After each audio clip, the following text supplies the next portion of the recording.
Most directors think liquidation is the worst thing that can happen to them, and I'm telling you, it isn't. You're wrong. Waiting too long is. Now, if your company is under pressure right now, you've probably built this whole scenario into something far more catastrophic than it actually is. Now, in this video, I'm going to show you what voluntary and compulsory liquidation actually mean. I'm going to help you understand the exact moment that tells you it's time to act and pick the phone up. I'm also going to go into what the liquidator actually does once they're appointed. And this bit's important. What really happens to you, your personal guarantees, directors' loan accounts, because these are the problems that are going to hit you if you place a company into liquidation. And it's this last bit about personal exposure that most directors get completely wrong. Now, let's start the video with what liquidation actually is. Now, liquidation in the plainest possible terms is the formal legal process of closing a limited company down and dealing with what's left. If your company has got some assets, they get sold, and the idea is creditors get paid something out of the asset realizations. Then the company gets wound down and eventually it stops existing. Now that's like the very, very basic mechanics. But the important part is which type of liquidation you actually end up in. Because for a company that can't pay its debts, there are two. And let me tell you, they lead to two very different outcomes. The first one we're going to talk about is creditors' voluntary liquidation, CVL for short, or most people call it voluntary liquidation. And that's the crucial word, voluntary. You choose to do it. The directors decide company can't continue, it's insolvent, no hope of recovery. The shareholders pass a resolution to wind it up, and a licensed insolvency practitioner, one that you pick, is appointed to run the process. Now, the second option is a compulsory liquidation, and that's when a creditor, mostly HMRC, they've had enough of chasing the company and they eventually go to court and they ask for the company to be wound up. And sometimes it's against your wishes as the director. Now the court makes an order and there's something called the official receiver that gets appointed automatically. And the process runs on the court's terms and not yours. Now it's the same endpoint, company's gone in both cases.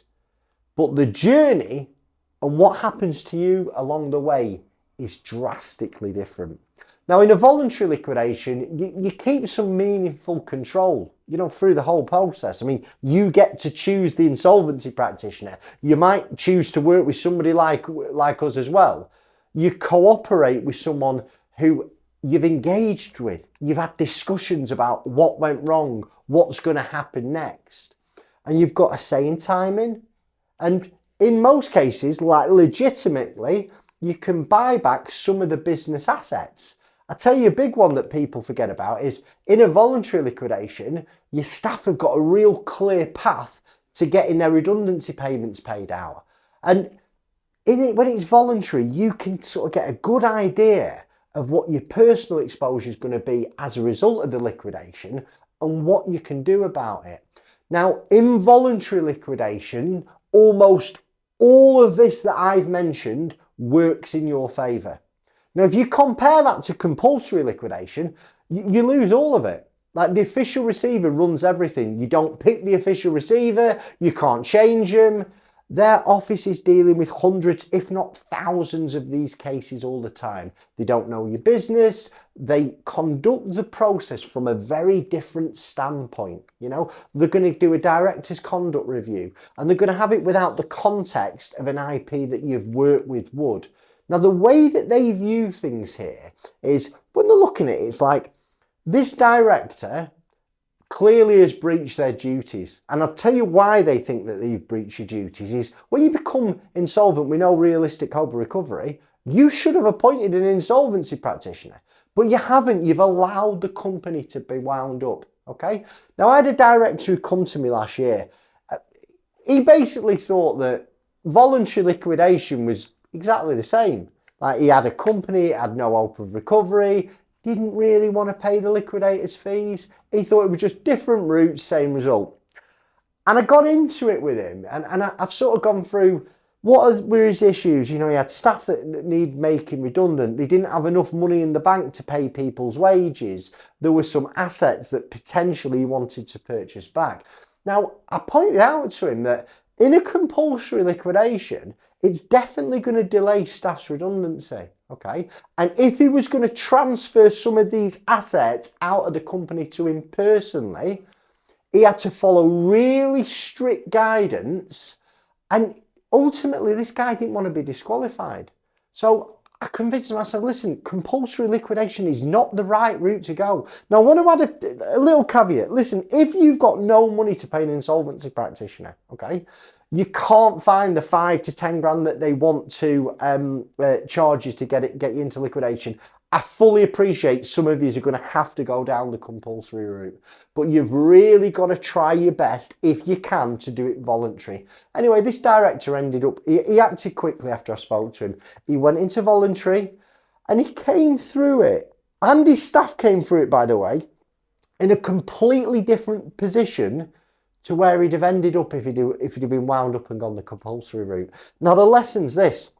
There are 2 types of liquidation for an insolvent company, and the difference between affects almost everything that will follow afterwards. The version that helps you the most is the one you have got to act to make happen. The version that's going to hurt you the most is the one that happens because you've not acted. And that's the choice that you guys and girls have got to make out there. And it brings me to this point, right? I told you about this at the start of the video.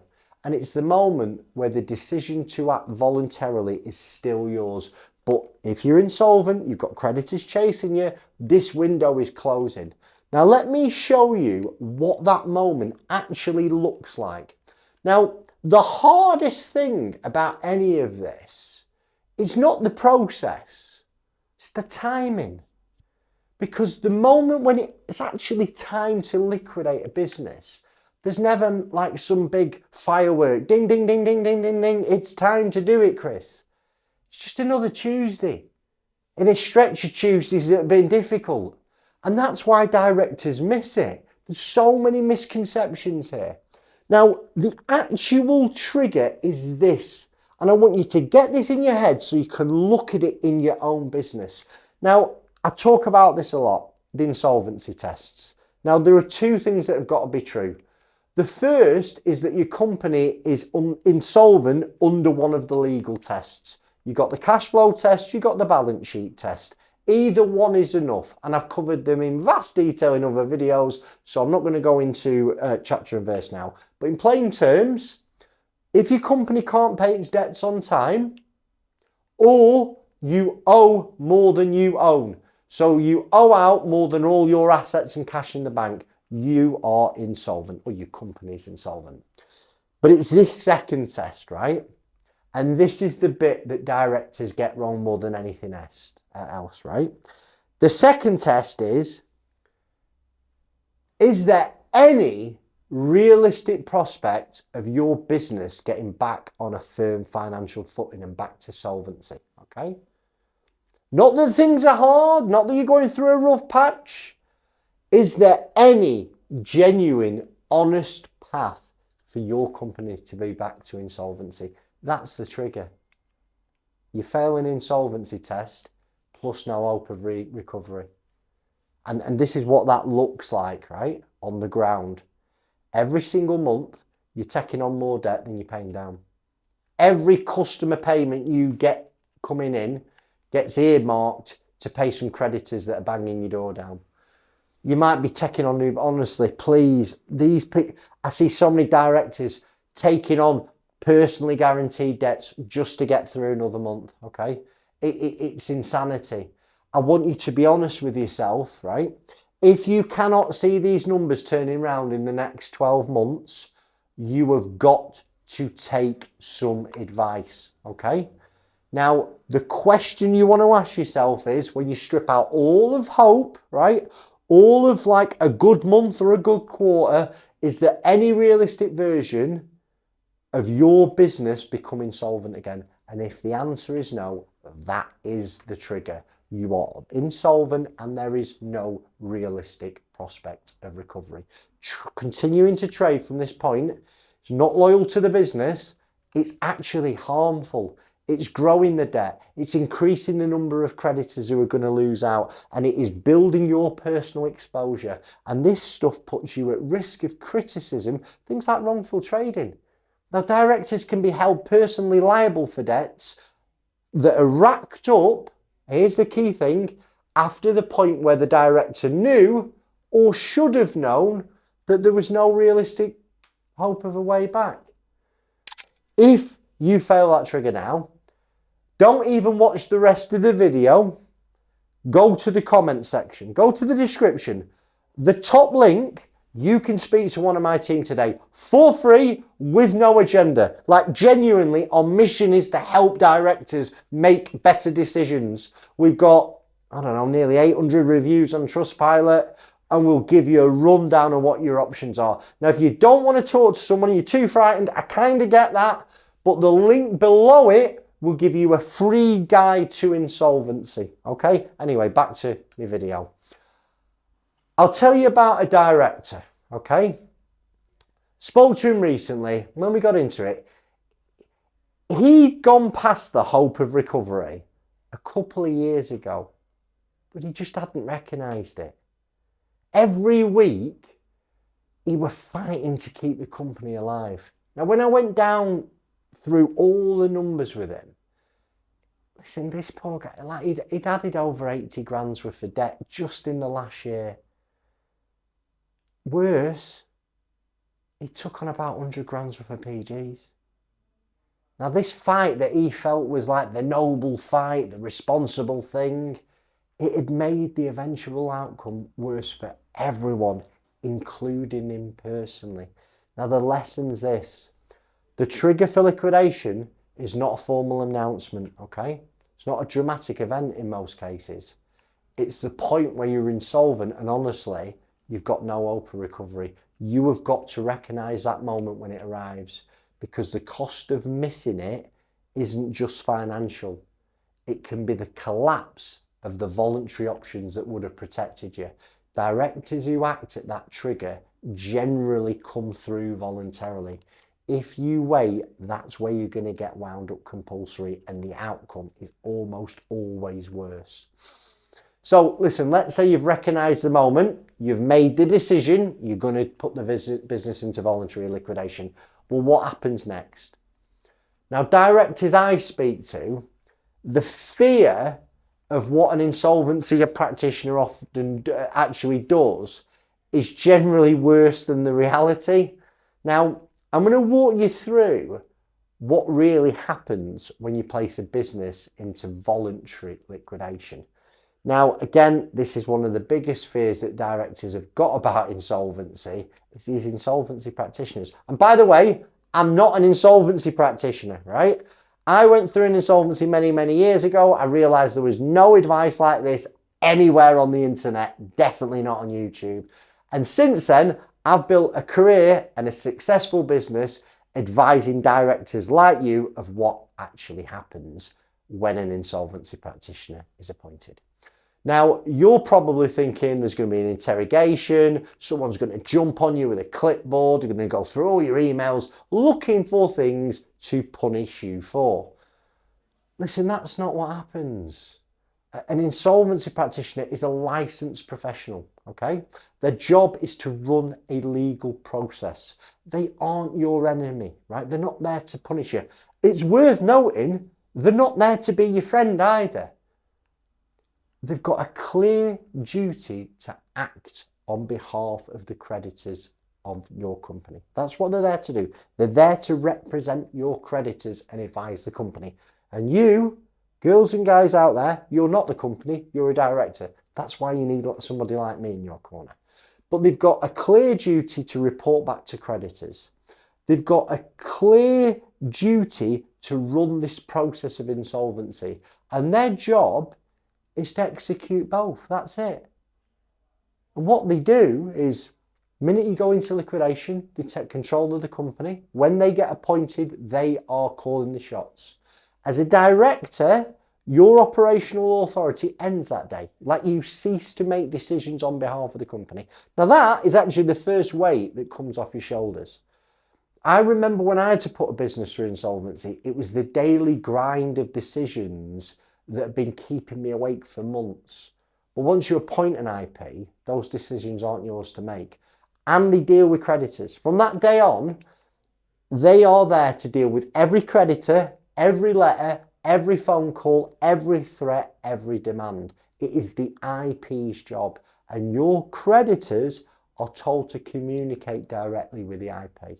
So that relentless pressure that's been coming from every single direction should stop on the day that you appoint an insolvency practitioner. Now, if there's any company assets left, they will oversee the valuation of the company assets. So they'll get an agent in, they'll look at the equipment, vehicles, any stock, they'll try and collect money that's owned into the company, any intellectual property, and it gets valued, and then it can be sold. And it can be sold to you as the director of the insolvent company, as long as it's bought at a fair market value, okay? And the idea is the insolvency practitioner is going to sell those assets in a way that is designed to maximise getting some money back for creditors. Now, in a lot of cases, in and amongst this insolvent business, there's a viable company inside. And what can happen is the sale can go to a new company you or someone else runs, providing it's at a fair value and it's done through the proper process. And that's the kind of bare bones of a legitimate pre-pack. Now, they're also there to conduct a review of your conduct as a director. And this is the bit that scares people. And I want to blow the lid on a lot of it and demystify it. The conduct review is just a standard part of every liquidation. It's not a witch hunt. The insolvency practitioner is going to look whether you behave responsibly in the run-up to the insolvency. Did you take proper advice at the right time? Did you act on the advice? Have you kept clear records? Have you continued to trade long after the point where you should have stopped? Are there any overdrawn directors' loan accounts that need to be repaid? If you took a bounce back loan or a C-bills, was there any fraud involved? Now, once you've done that, they'll do a report to the insolvency service. And the idea is for them to collect as much money in as they can so they can distribute whatever's been recovered to the creditors. And there's a real strict legal order how you pay creditors, okay? So not every creditor is going to get treated equally. Starts off as charge holders, then there's preferred creditors, then there's unsecured creditors, and then there's connected parties and eventually directors, okay? Once all that's done, the company can get closed down formally and the final reports are filed. Now, sometimes it happens in 12 months.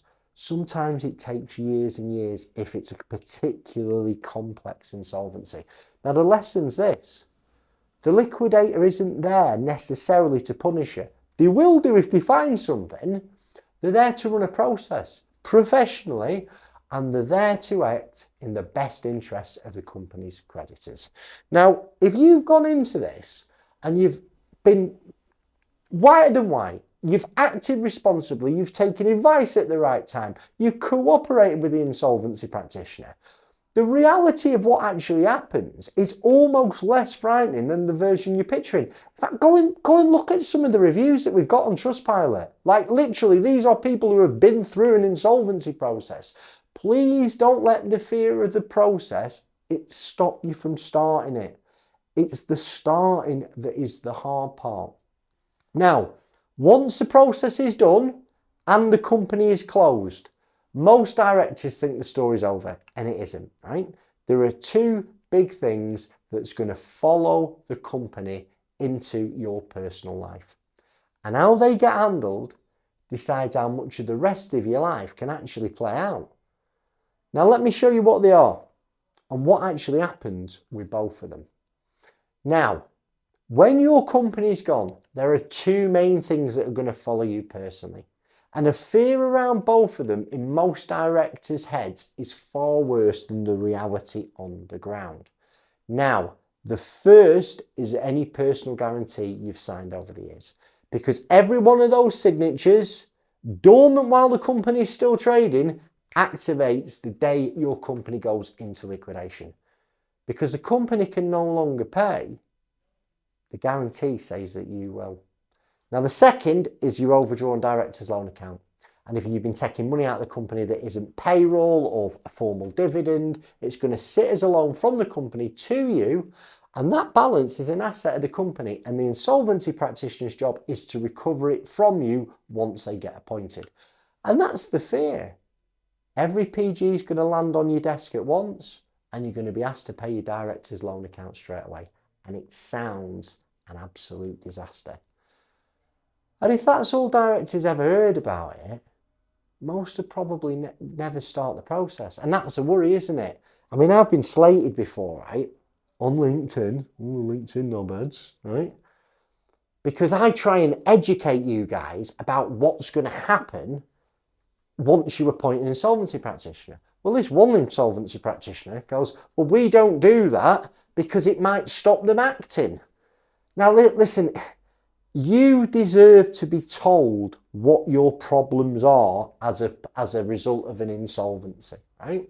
But I'm going to walk you through what actually happens. And like with everything, I'll give you a real life example, okay?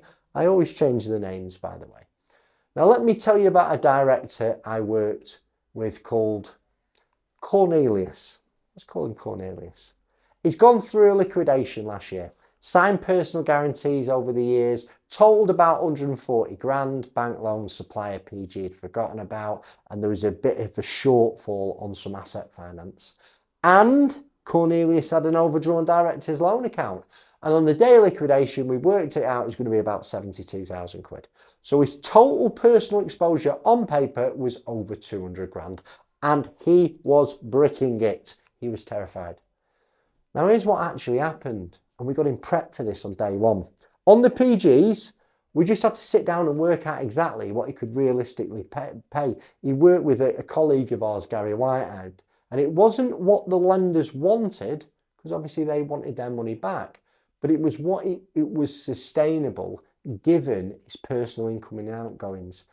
Now, then Gary approached each lender in turn. The bank agreed to a restructured payment plan over 10 years with no interest. It was a right result, okay? Not the original terms, but it was a manageable monthly payment that he could stick to without wrecking his life. The supplier PG, which was around 15 grand, got settled for 6,000, full and final. And the reason is, the supplier calculated that it's going to cost him a lot more to go through the courts to recover it, so they took an haircut and moved on. And the asset finance was a formal arrangement over 5 years at a reduced monthly amount. So none of the PGs got written off entirely, but every one of them got handled through a process that let Cornelius keep his life running. Kept his house, kept his marriage intact, and he avoided bankruptcy. And a few years from now, all of it's going to be behind him. Now, on his DLA front, okay, so we knew this would come in. The insolvency practitioner clearly approached him and said, right, we want £72,000. How are you going to pay it? Now, because we'd prepared, we'd looked at Cornelius's actual position. Yeah, he owned a home jointly with his wife. There was about 60 grand of equity in there in a good day. That was his half, by the way, okay? It was about 120 grand equity. His missus had nothing to do with the business, so she had nothing to do with the DLA. Now, if the insolvency practitioner went down the bankruptcy route to recover this director's loan account, they would have looked at a very slow, expensive process. And forcing a house sale 4 years down the line, well, my view of this was, even conservatively, if they'd have gone down the bankruptcy route after costs, I don't think they'd have got anything. I literally don't think that they got anything at the end of it. So once they appointed the IP, we worked with him and we offered a full and final settlement of £6,000 paid over 2 months. And our argument was, this is much more than the IP is realistically going to get if they force the bankruptcy issue. And there was a bit of toing and froing. We had to evidence Cornelius's position, and guess what? The IP accepted. And his DLA was resolved. His house stayed. And the entire personal exposure that once looked like 200 grand a disaster, it will work through over time in a way that let him keep going. Now, Cornelius isn't unusual. This kind of outcome is what happens routinely. But it's when directors go through this properly, with the right advice around them, okay, at the right stage of the process. Now, this 200 grand catastrophe he was picturing, it only actually existed in his head. It wasn't reality. He couldn't separate the truth from the false. Now, there are some situations that are different. Like if you're a director, you've got no income, you're in rented accommodation, you've got no assets, an insolvency practitioner probably can't justify pursuing you. And in most cases, it can get written off or a really small settlement being accepted. Now, equally, if you've got significant assets, you've got £1 million house with very little mortgage, the settlement is going to reflect what's actually recoverable and your numbers are going to be bigger. But the exact outcome depends on your situation. But the principle's the same across all of them. The fear you've got going in your head, it's almost never the reality. Now, the lesson's this: personal exposure after liquidation, it can be a problem, but it's manageable in almost every case, providing you plan for it. Personal guarantees can get restructured. Directors' loan accounts can get settled for a lot less than face value. In some cases, they get written off. Now, please, there might be personal tax implications that you need to speak to your accountant about this. I'm talking about it from an insolvency point of view. But the whole thing can be worked through in a way that lets you keep your home, keep your family in most cases. Now, whatever you're picturing right now is almost certainly worse than what actually happens. Now, I hope you found this video useful, okay? What I'm going to do, because it's the director's loan accounts that really hurt people, I want you to go and watch this video here about overdrawn director's loan accounts. It's going to tell you exactly what yours is, how you can find out what you might get yours settled for. And listen, thanks for your time. Chris Worden.